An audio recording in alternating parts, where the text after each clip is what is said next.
I first started playing saxophone I think when I was about 10 or 11 at school, and my big kind of first achievement was to learn the EastEnders theme tune. Once I had that in the bag, I kind of felt like anything was possible with the saxophone, and then I kind of went on to madness songs and learning kind of famous horn riffs and feeling like you progress quite quickly with an instrument when you're younger, and that's so satisfying, I think. Mutant Vinyl first came about. I went to see Courtney Pine, I think when I was 13 or 14. My parents took me, and it was the first time I'd seen a saxophone used in an environment that wasn't predominantly jazz or a wind band or an orchestra or a swing band.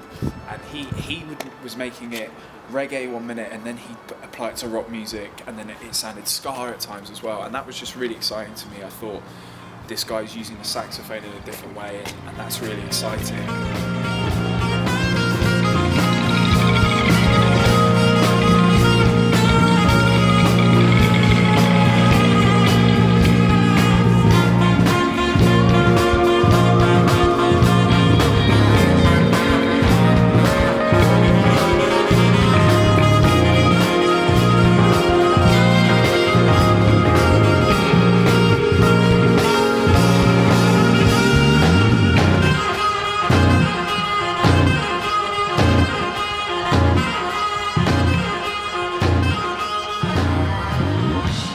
I love live performance, whether it's playing in a living room in front of 6 people or 1,000 people at a festival.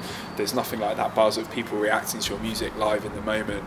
It's something you never get back, and especially with the saxophone, where it's such a human instrument, and depending on if I've run around the stage, gone crazy with my drummer and stuff, and then come back and played, I can be out of breath, and the sound and the solo can be completely different to how it was the night before, for example. And that's what I love about the saxophone. It's so versatile in its sound and its expression, like a guitar is. I love people that kind of experiment with the saxophone. People like Michael Brecker, I loved his sound, that kind of the auto wah funky thing. I really connected with that because it just sounded like alien to me, but yet still sounding like a saxophone and a jazz instrument. Someone I love at the moment is Casey Benjamin, who plays for Robert Glasper, the Robert Glasper Experiment, and he puts weird pitch effects onto the sax, and he kind of harmonises with himself and plays with a lot of delays and reverbs, which is, I've always done that with Mutant Vinyl. I've always loved the sound of a saxophone kind of ringing out, and you can hear a lot of the dub effects and the kind of dub reggae sounds in a lot of Mutant Vinyl music live and in the studio. I first heard about Trevor James through my saxophone teacher, Mike Smith, who plays in The Angry Men, and he saw with like the Temptations and stuff, and he said that there was a sax company that's open to all styles of music, all types of saxophonists, and that it might suit what Mutant Vinyl's all about. And it is a feeling of kind of like family with them. They've got all types of players, pop players, jazz players, and it's amazing to be part of a family where all types of music are appreciated and all types of players are appreciated.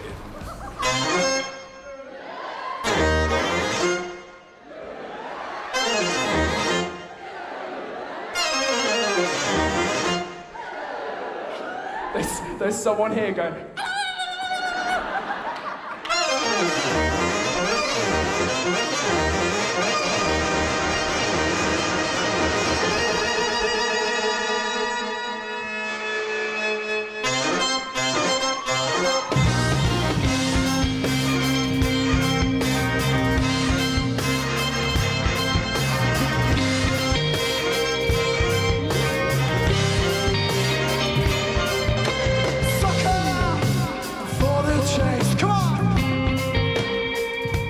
Thing is to kind of keep the jazz traditions and the jazz styles and the jazz vocabulary, but always try to experiment with it like people like Robert Glasper do.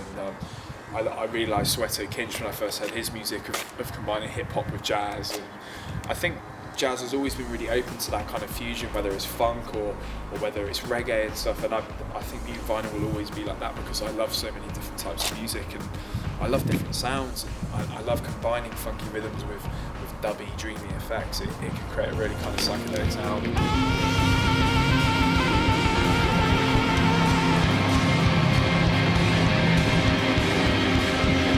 Thank you so much.